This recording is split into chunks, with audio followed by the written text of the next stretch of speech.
Welcome to the very first episode of the Cut and Debate Show, brought to you by Stellar Cuts here in beautiful Wynwood, Miami, Florida. This is my co-host, Shai.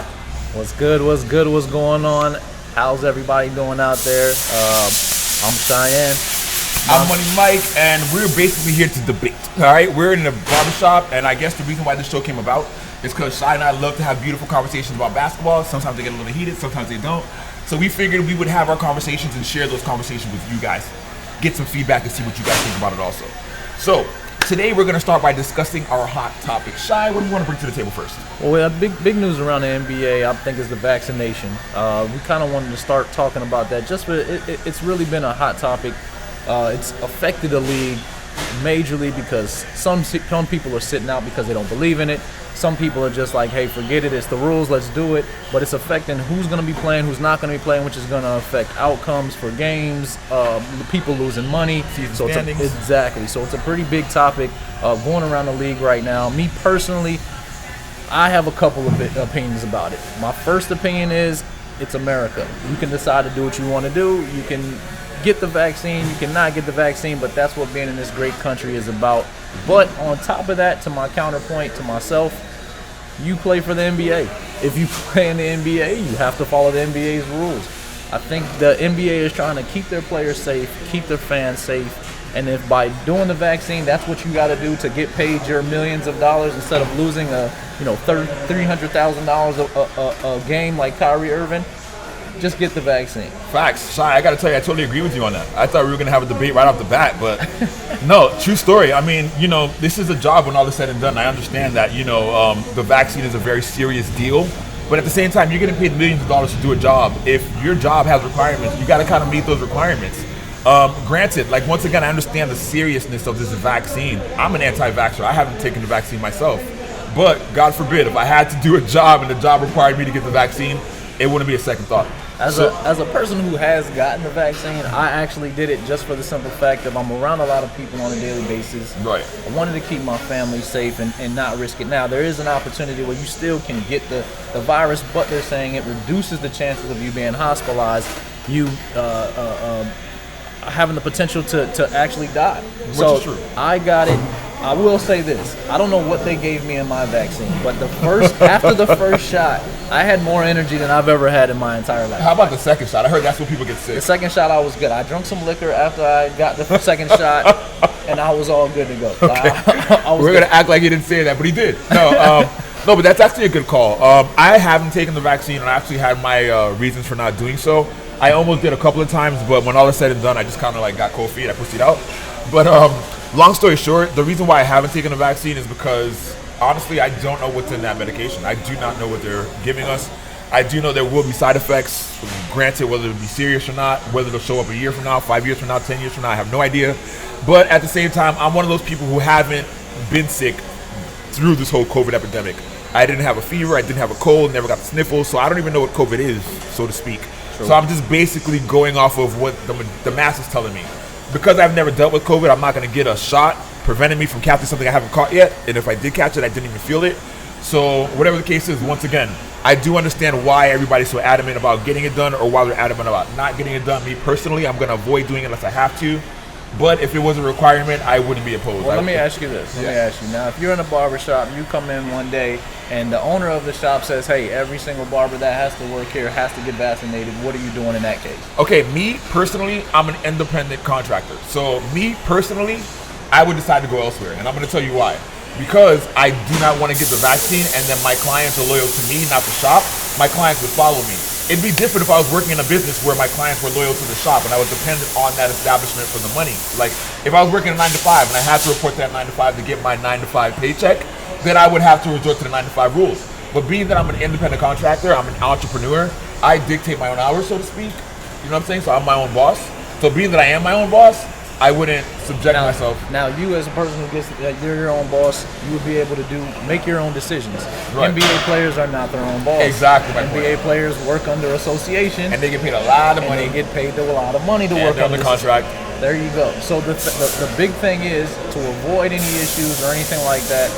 One thing I will say, because they are high-profile athletes, whatever they're giving everybody else, they're not giving NBA players Exactly. the same stuff. So you're getting the good juice. Exactly. So you're getting that special stuff that was in Bugs Bunny's boom, water bottle. There you go. So that's the reason why, if I'm an NBA player, I'm getting the vaccine, no problem. 100%. And get my money. 100%. Like, not for nothing. I mean, you're in the NBA. You're getting paid millions of dollars to entertain people. You're living a child's dream right now. Facts. So, I mean, if a vaccine is one of the requirements, I don't see why it's such a big deal. But then again, like I said, I'm not taking the vaccine, so let me not be the one to speak on that. All right, so with that topic being discussed, we should move on to the next. Absolutely. Are we going to talk about the big elephant in the room? Elephant in the room, Mr. Ben Simmons. My guy.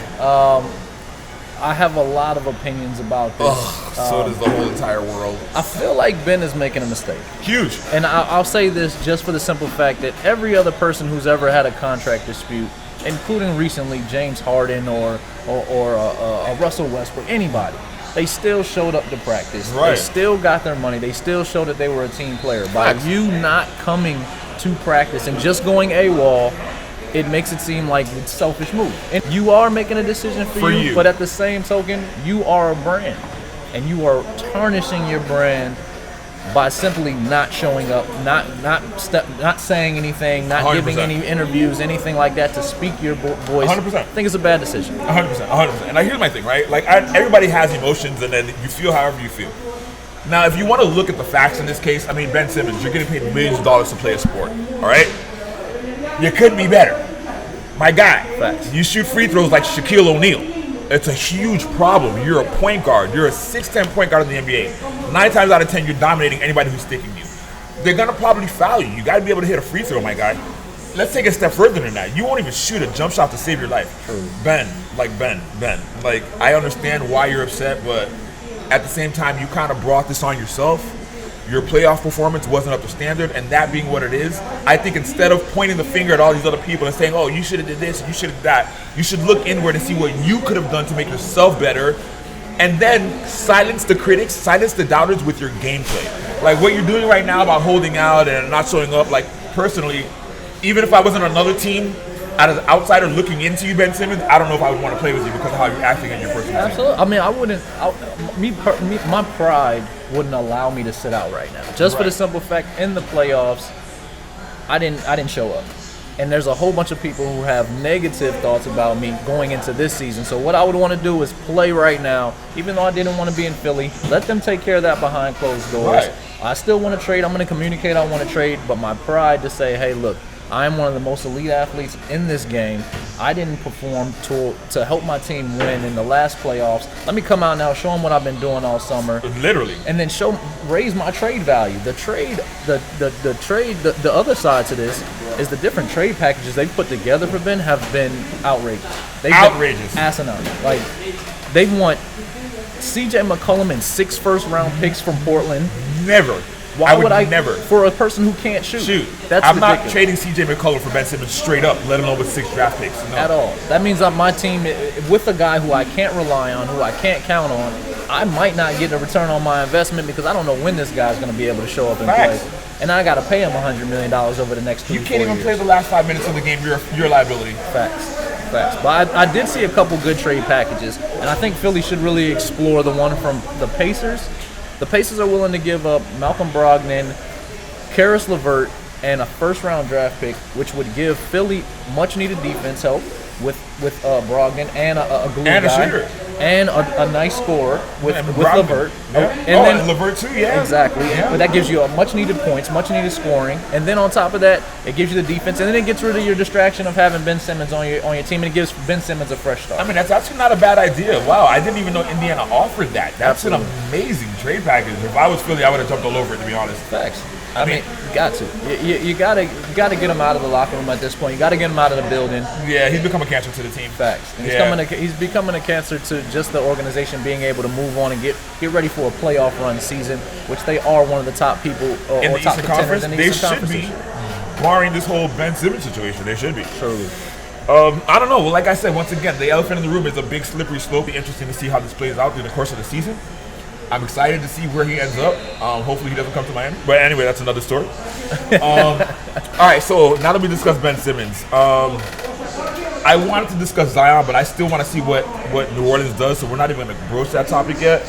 But we do have another topic that we should discuss, which is probably not a hot topic, but it is our picks for the East and Western Conference. Truly.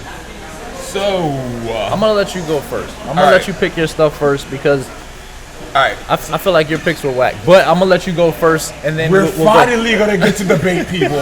I've been waiting all show for this. Okay, so look, how about we start with the Eastern Conference, so we can go back and forth there. There you go. And then we'll jump on the Western Conference next. All right. Then. Okay, so look, with my Eastern Conference picks, I had to do a little bit of back and forth because of Kyrie Irving. All right, so originally Brooklyn was my top pick in the Eastern Conference, but that was barring health and Kyrie not playing or being an asshole. Kyrie's currently being an asshole. So with that being said, we're going to remove Brooklyn from the equation. So number one in the Eastern Conference is going to be the Milwaukee Bucks for obvious reasons. They won the championship last year. They still have a guy named Giannis Antetokounmpo on their team. And until you can stop the Greek Freak, it's going to be a hard time or a hard job dethroning the Milwaukee Bucks in the Eastern Conference. Don't get me wrong, I still got my eye on Brooklyn. Brooklyn, if you can put Kyrie in his place, I promise you guys will be first in the Eastern Conference. Number two in the Eastern Conference. You see it? Yes, the Miami Heat. This is where the whackness comes in. Come on, bro. Okay, I'm a fan, where the fandom comes in. Listen, all right? We got Kyle. I don't need to go any further than that. We got Kyle. Defensively, we've become a better basketball team. We picked up Kyle. We got Jimmy. We got Markieff Morris. We added Desmond Davis to the front court. We become better defensively, and that's why I think we're going to end up second place in the Eastern Conference. I was going to put us above the Milwaukee Bucks. Like, if you asked me, I was going to say Brooklyn and then Miami and then Milwaukee. But being that Brooklyn is being Brooklyn, I'm going to go ahead and let Milwaukee keep their first place spot. I'm going to keep my Heat in the second place spot, and then I'm going to move Brooklyn down to number 3 because Kyrie is a... When did you guys get a liquor license in the barbershop? I didn't know you got to be drunk. How the heck do you pick Miami? You have Brooklyn, you have Boston, you have Milwaukee, you have... Boston is not anywhere near as good as they were last year. Not even last year, the year before that. And then I'm not convinced by Jaylen Brown and Tatum. I'm sorry. They're both great basketball players, but they both fell short in the playoffs when they were needed the most last year. I'm not convinced by either team at all. Especially not Boston. The Hawks weren't even discussed, who were actually in the NBA Eastern Conference Finals last year, who haven't lost anybody. I will say this, just to go off your first one. Let's go off your first team. Milwaukee. That's the only team I think we're in agreement about. Okay. Milwaukee, that was one of my teams coming out of the East. Right. The reason why they picked up Patty Mills, which gives them defense, championship attitude, veteran leadership, all that other stuff, and they still have Drew Holiday. They still have... you don't think losing P.J. Tucker is going to hurt them at all? Absolutely not. P.J. Tucker's a 6'5", power forward who just gave them a little bit of a boost, which... He was a 3-and-D type guy. He was one of their best defenders. And that's why Patty Mills makes a difference, because Patty Mills coming into the mix, he has that championship winning attitude. He gets those defensive stops that you need to get. He's going to get that extra additional rebound by going in there and positioning his body the right way. He doesn't mind getting in there and banging with the trees. So I just feel like P.J. Tucker was better sticking 2 through 4 than Patty Mills would be. Patty Mills is not going to be able to give you the 2 through 4 matchups that P.J. Tucker was. Right. But he does give you another option on the perimeter when you need another big shot. Chris Middleton's not hitting. Drew Holiday's not hitting, which isn't often. And then Antetokounmpo might be having a tough game. He gives you that extra kick-out guy, which is what P.J. Tucker did. I agree with that. He's also going to put pressure on the defense. He's a very good point guard. I'm not taking anything away from that. Facts. I just don't think them losing P.J. Tucker is going to help them in the front court. Giannis is a great player, but you need help in the front court. You need help, especially playing you against still have your teams. 7-footer and Lopez. They have a couple other glue guys on the team that they can rely on. But I don't think their core is intact. You're right. And their core is the main people who got them to the championship last year. And it's still there. And they just added on another piece to it. PJ was one of those players that if I have them or I don't have them, we're still competitive. Which, right. they... But he was a factor. You gotta admit the guy was a factor. Against Durant, he was a good Yeah. factor against Durant. Yeah. He gave him fits and gave him trouble. Of course, he was a 3-and-D guy. But if Brooklyn doesn't have Kyrie, if Brooklyn doesn't have, I think Brooklyn is a strictly offensive team. You're right. If they have any off games offensively, it's a wrap because they You're can't right. stop anybody defensively. I agree. I I agree. mean, the Milwaukee Bucks is still a strong team across the board. Should be a strong team across the board, barring any injuries or anything like Agreed. that. To your next team, the Miami Heat. I don't see it. Kyle Lowry is a good addition on paper, but what did Kyle Lowry do without Kawhi Leonard? What did Kyle Lowry do without having another counterpart in DeMar DeRozan last year? I was gonna say, they only had Kawhi Leonard 1 year. Exactly, and then he didn't have DeMar DeRozan. Kyle Lowry was by himself last year, and do me a favor, where did Toronto finish in the playoffs? What seed did they That's go? not fair. Who's gonna do it by themselves? Where did LeBron finish by himself? We're talking about LeBron, who's been to the playoffs. So that's every year. We'll get into that discussion. All right. The Bron discussion is a little bit different. Okay. LeBron and those guys don't have anybody besides their core Okay. three. Let's finish the East. Let's finish the East. But with Kyle Lowry, he's not going to be a big addition where he's going to make that much of a difference. You had Dragic, he's going to give you the same production as Dragic gave you. Kyle Lowry's much better defensively than Dragic was. Dragic couldn't stay in front of anybody. And then another thing about Kyrie that I love is he's better on the pick and roll. He's a much better passer than Dragic is. Even though Dragic is a very good basketball player, Dragic is a score-first point guard. He's thinking score first, and he passes second. Well, Kyle Lowry gets more people into the offense. Have you watched any of the preseason games? I have. I've watched it, and that was going to be my next point. The other X factor for you guys is not Duncan Robinson. It's not Bam. It's Tyler Herro. Whatever he does to add to what your team has, that's going to be the difference maker. And I don't see the consistency from him. Granted, preseason's been I great. was going to say, nobody's playing in preseason. Name all the players on the roster that are playing. There's like 18 people on the roster, and right. 6 of them you have no clue who they are. You're right. Those are the guys he's scoring 26 against. You're 100. Wait. You're wrong about that. Let me explain. In game number 2 of the Eastern Conference of the preseason, they were playing against not the Hawks. Houston. They were playing against the Houston Rockets. Houston Rockets suck.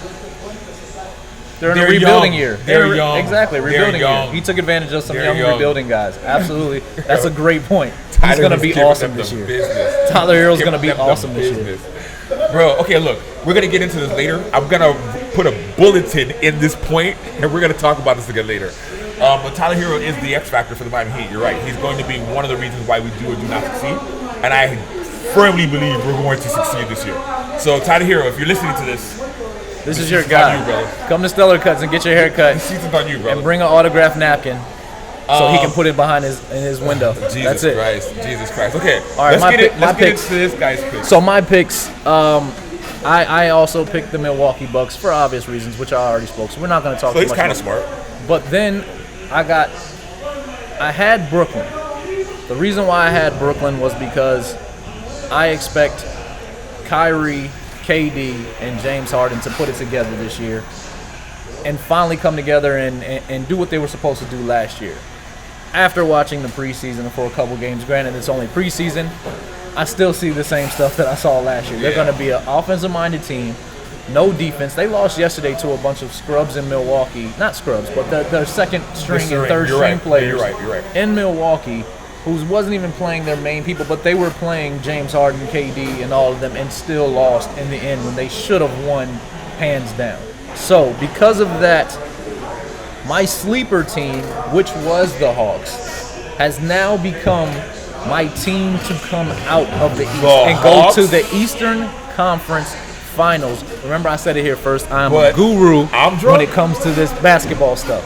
Guru. I'm drunk. Yes, I was drinking earlier anyway. Oh my God, I love it. All right, so I'm going to totally disagree with the Hawks. I'm sorry. Like I said, I know they're a great basketball team, but they're way too reliant on Trae Young. And Trae Young's a point guard. Like, as good as you are, you're going to, bro, you're not Steph. Like, you're going to be taking the basketball into the trees all day. Like, I'm sorry, you're a great point guard, but without a decent bench, without any depth, And then he doesn't have a backup. Without any depth, I don't see Atlanta making it past the How does he second not round. have depth? He has Collins. He also just got another point guard in DeLon Wright that they just added to the team, who was a very heady player. I know DeLon Wright. His brother used to play for the Miami Heat. Absolutely. And he's an all-around do-it guy, and that's what Trae Young needs. They also drafted this young guy who's the next Trae Young with scoring. He's also good. They've added on, and they haven't subtracted anything. So I feel like they can repeat if they stay. They got this team that stays together. They are young. That's another thing. And on top of that, they are hungry. I'm not gonna lie, they got embarrassed pretty good by the Bucks. Trae Young played? Nah, you talking about last year? Oh, okay. I'm talking about the playoffs last year. They got embarrassed pretty well, but then again, so did we. The Bucks swept us, but they got embarrassed. The Bucks pretty won the well championship. By the Bucks, which Also, is facts. They got embarrassed pretty well by the Bucks. So with that being said, do I like the Hawks? Yeah, I think they're a great basketball team. I think they'll end up top 4 in the Eastern Conference. I don't see them coming out of the East. you don't see them coming out? Nah.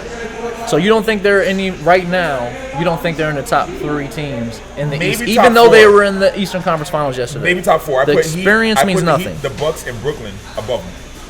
The Heat, the Bucks, and Brooklyn.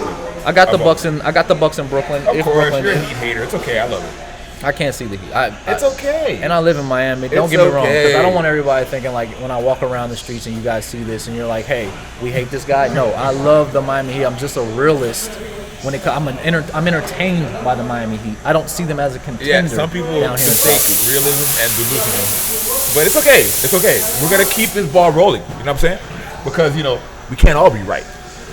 Let's go on to the Western Conference. I'll start it off with the Western Conference. My Western Conference teams for this 2021-22 season, I got, and everybody's going to fall their chair, the Utah Jazz as being one of the top 2 teams in the Western Conference. The only reason why, I feel like Donovan Mitchell has taken his lumps, and I feel like he's got it together now. They also were missing Mike Conley Jr. last year. He's back this year. They also have Rudy Gobert, Defensive Player of the Year 2 times in a row, 3 times. And then they also have a great supporting cast, Jordan Clarkson, Ingles. They have a great team. They have shooters, they have the main scorers, and then they have their defensive presence as well. So I like the Utah Jazz.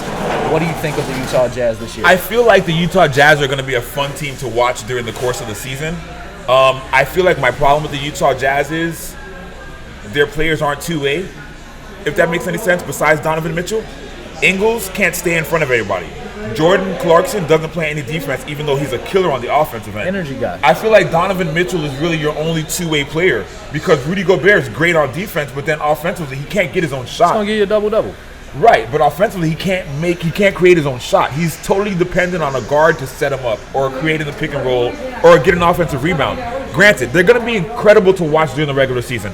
One of the games I look forward to, or one of the matches that I look forward to all year is Utah versus Denver. That Jamal Murray versus Donovan Mitchell lightning in a bottle that happens, I love watching that. I don't think either one of those teams, though, will come out of the Western Conference. They're just fun to watch. The only thing that Denver is missing, and that Denver is my sleeper team, the only thing that they are missing is Murray, and I think it's going to take him about a month or so to get back into game rhythm. He's been gone for about a year. I saw he was practicing the other day and shoot around, so that's promising. I think once he gets back, that team is complete again. With the reigning MVP, I got Denver as my sleeper coming out of the West to make it to the finals. My second team that I feel is going to make it over the hump this year, I got the Clippers. Everybody thinks I'm tripping, but the Clippers. Jesus Christ! The Clippers almost did what they were supposed to do. Last year without Kawhi Leonard. I think those games without Kawhi Leonard in the game brought that confidence back to Paul George, got some other guys some confidence, and I think they put it together when Kawhi gets back. He's going to be missing the first part of the season, which is good. Gives your guys a good chance to find their game, your Reggie Jacksons, and then all that. And then when he comes back, he has a cast of people that he can actually rely on and count on to make it to the finals in the West. What's your thoughts? Oh my God. Bro, I want to give you like a hug or something. Like, I feel like you need help. Like, bruh, the Clippers, really? Okay, look, I want to give you guys my picks, but first we got to talk about what this man just said. Like, he said the Clippers are coming out of the Western Conference as the number 2 team. All right, guys, look, I like the Clippers. I love Kawhi. I think he's an amazing defensive basketball player. there was a time where Paul George was one of my favorite two guards in the league. Two guards, small forwards in the league. But let's be honest here, guys. The Clippers are not a top 5 team in the Western Conference without Kawhi, and Kawhi is going to miss the first half of the season. With that being said, the Clippers are probably going to limp into the playoffs at best. And if they do limp into the playoffs, I think they're going to get their ass beat. But that's just me personally. Now, we're going to leave the Clippers alone, okay? I already told you why I think Utah and Denver are fun to watch, but I don't think either one will make it into the championship of the Western Conference. Let me tell you who my teams are. All right, first and foremost, and this is like huge. Anybody who does not know that the LA Lakers are coming out of the Western Conference has been smoking all kind of crap this morning, all right? The LA Lakers are the number 1 team in the Western Conference. There's no way you're going to beat LeBron, especially when he has a supporting cast. We see what LeBron's been doing his whole career. That's not going to change now because of his age. People think LeBron's too old. Come on, bro. Too old is going to be like when you're 40 or 50, right? When you're LeBron James. You're not too old to be playing basketball. If you see what the guy's doing now, even in the preseason, he's playing electric basketball. Russell Westbrook has a point to prove. And then, I'm sorry, but the LA Lakers are probably the deepest team in the league right now. When you got guys like Carmelo Anthony and Rajon Rondo coming off of your bench, I don't see anybody beating you in the Western Conference. All right, that's my number 1 team in the West. So to back up or to counterpoint what you are saying, yes. In 2013, yes, if this Lakers team was put together, if we were living in 2013 right now, and it's not 2021, this is the greatest team of all time. Let me give you a stat. The average age for NBA teams, the oldest team in the NBA right now with their current rosters, who do you think that team is? The Lakers? The Los Angeles Lakers. Okay. At 30 years old, 30.9 years old. So at what point does age and experience separate? Well, because for a while we'd say, hey, these guys are experienced. All of a sudden now they're too old. How much does your experience matter if you're on the bench? Well, With age comes injuries. Father Time is undefeated. All right, so we're predicting the injuries before they even happen. Well, I'm just saying because of their age. I'm saying what you're going to have to rest them a little bit more. LeBron is not going to be able to play 38 right, but how minutes a game often anymore. has LeBron been injured? Let's just look back at his career. He hasn't been injured often. Right. But these are the years when it starts to happen. Kobe at 36 started getting injured. Jordan at 36 started getting injured. Kobe came into the league with an injury. What do you mean he was 18 years old? Anybody at 18 years old to get an injury, it's not really an injury. You're going to heal from that injury. I get it. You'll heal. What I'm saying is the average age in the NBA is 26 years old right now. Most teams are under that average age. Lakers aren't in that same boat. I hear what you're saying. I just feel like with the age and an 82-game season and then going deep into the playoffs with a deep playoff run, I don't see everybody making it. Once again, the LA Lakers are one of the deepest teams in the NBA. So if there's any team that can afford to manage time, I believe it's them. You got some huge names coming off your bench, You've got all-stars coming off of your bench. All-stars in 2015. 2015 All-Stars. That was 6 years ago. Now, I will say this. The only reason why I brought the injury factor and I didn't get into it with Anthony Davis. Anthony Davis has been injured his whole entire career. And because he's been injured this whole entire career, there's a pretty good chance he's going to get injured this year, He was injured last year, too. I'm not denying that. Exactly. But if you take him out of the equation, as soon as you take Anthony Davis out of the equation, you take the Lakers out of the equation. I can't agree with that. Now, let me tell you why.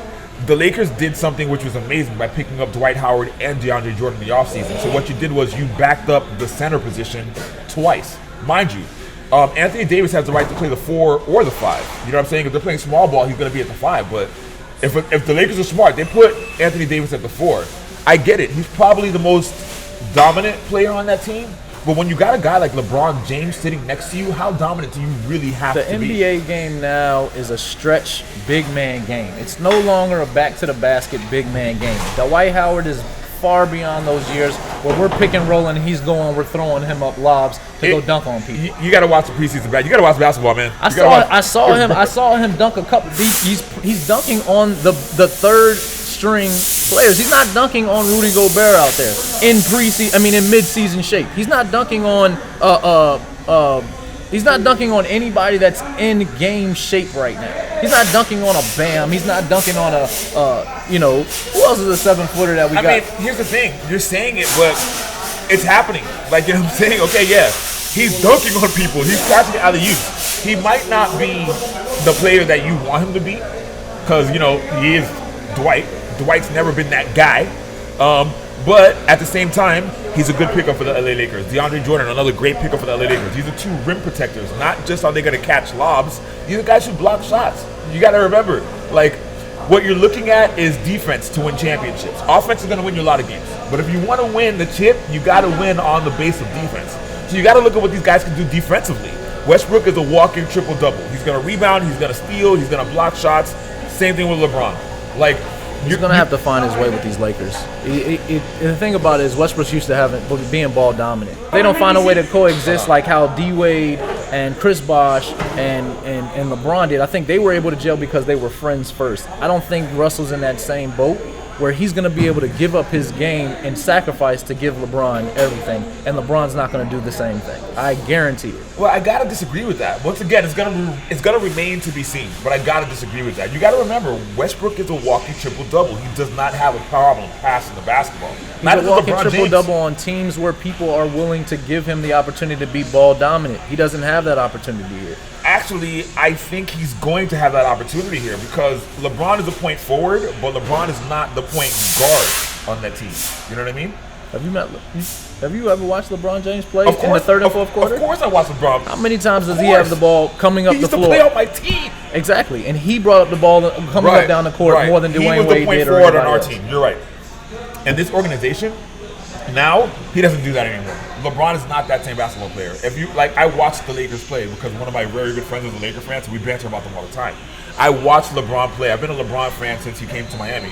With that being said, he doesn't necessarily run the point forward like he used to. Like before, it used to always be LeBron bringing the ball up the floor.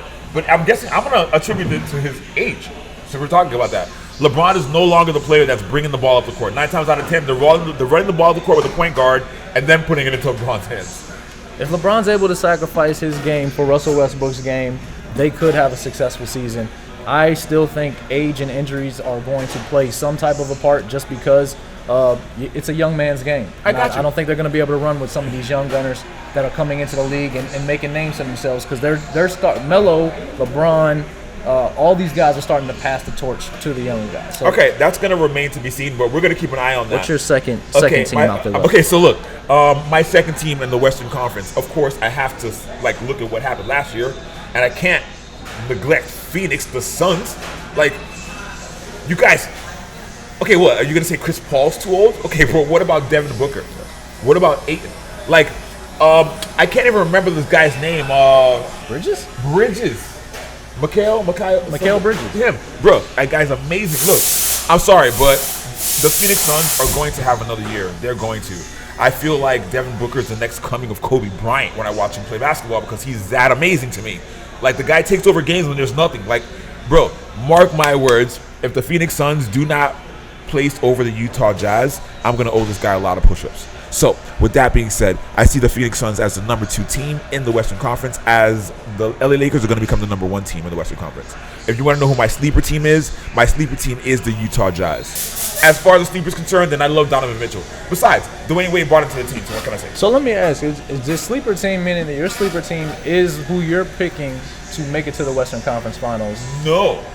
You're just picking them to be good in the Western. Right. Look, the Western Conference Finals is the LA Lakers. The Eastern Conference Finals is going to be the Heat or the Bucks. I said it. All right? So with that being said, with the Heat jersey on. I mean, with the Heat jersey. Did you doubt that was going to happen? And a Heat hat. Did you doubt? Was there ever a doubt? Wait till you see what I wear for the next show. All right. So with that being said, yeah, we both got our sleepers out of each conference. My sleeper is going to be Utah, and the reason why is because defense to me wins championships, and Utah is a great defensive team. I do not even know where these teams are going to place as far as the season ends. Like, they might not even be 1 through 3. But as far as I'm concerned, these are my teams coming out of the conference. I agree with that. Yeah. I say the same thing about mine. Right. I'm not saying they're going to be the top 2 teams in the East or the West, but I feel like my teams have the best chance to put it together towards the end of the season, right? And end up coming and making some noise, right? And especially in the playoffs. Like, okay, so with that being said, we're gonna end up fine-tuning these picks a little bit as the season goes on. They might change, they might not change, but that's why you guys are watching. You're gonna keep up with this and find out as it goes. Absolutely. In the meantime, wow, I think that's the end of our show, bro. Well, let's go. So before we wrap up, we always want to wrap up every single show by picking normally when the regular season starts, we'll pick our games of the week. Right, exactly. Our games of the week will come with, we'll have our crown here, our king crown.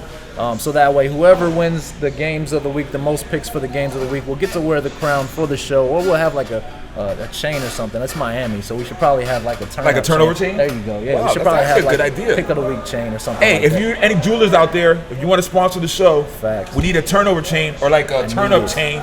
All right, I need it.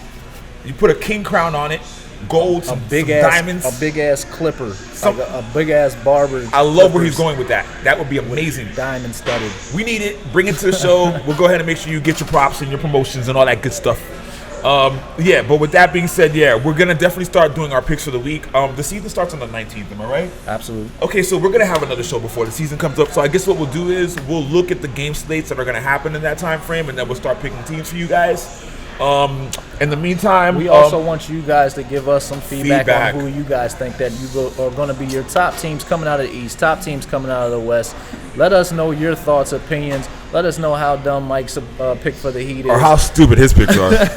I mean, guys, how genius my picks were coming out of the West. But we want your feedback. We want you guys to join in, like and subscribe to the channel. If you guys do find the content to be interesting, and then we also, as the season goes on, we'll be having some giveaways for you guys so that you can win PlayStations and all different other types of things. When we get some feedback from you. Yes, that's to come. We're also going to be bringing special guests onto the show. Once again, if I said before, we are in a barbershop, so there are a lot of times where we're going to have feedback from our customers and our clientele, and a lot of times they're pretty important people. I don't want to say no names, but you'll find out through the course of the film.